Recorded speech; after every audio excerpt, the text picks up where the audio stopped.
Hey, it's Mr. Ayler with another one of your remote video directions videos. Happy Friday. Hopefully it's a pleasant end to the week with a little bit more social studies work to kind of cap off our little democracy in the colonies kind of week, I guess I should say. Hopefully we'll be back to seeing everybody on Monday as well. But without further ado, let's take a peek at what we got in store for you today. All right, so we've got our remote day 4 right here, January 1st.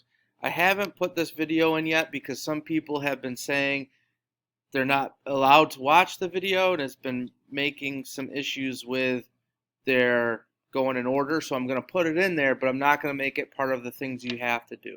But I would highly, highly suggest watching the video. I'll put that in my message to y'all on the materials and in the direct message that I sent you.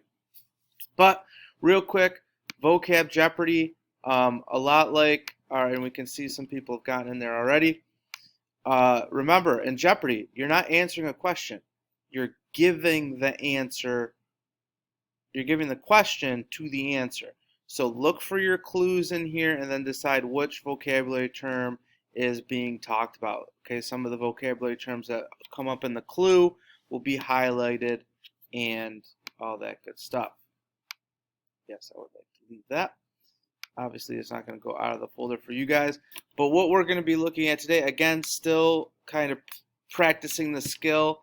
I've given you 3 different documents that have been pretty important in talking about how the colonies were or were not more democratic than England at the time period. So the Mayflower Compact, the House of Burgesses, the Democratic or the Fundamentals of Order of Connecticut, all around the mid-1600s time frame. Document 5, Document 6, read them, answer the multiple choice questions. Okay, we don't seem to have too much of an issue with that. I want to talk real brief about document number 7. You can see some people getting in there already. Use the following documents to answer the questions in a complete sentence. We are just not doing this. Okay? According to the document, what is one way the colony of Connecticut is democratic? So I don't just answer that question. If you want to keep according to the document, you can. All right?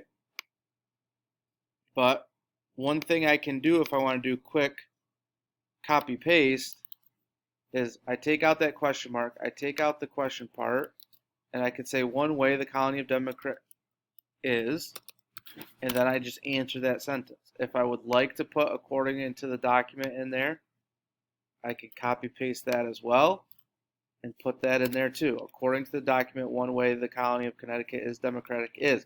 If you just put an answer to the question, you're only going to get a 50 on that. It has your rubric right here.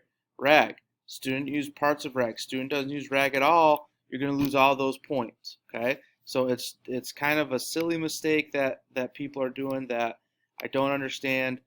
Please, please, please follow the directions there.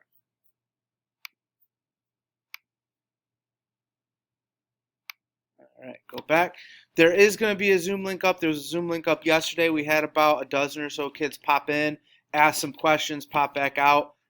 I'm not going to have the Zoom up to teach you guys for 40 minutes. I know we have all sorts of things going on at home, so we're going to put that up. If you need to pop in, hey, Mr. Ayler, I got a question on this document, or something's not working, can you help me, or whatever, that's fine. If you just want to work, just work. If you want to just send me messages on Schoology, send me a message on Schoology. That's fine. That's 100% fine as well. All right. Till next time, 7th graders, we'll see you. Remember, as always, stay awesome. Go Bills, and Ayler out.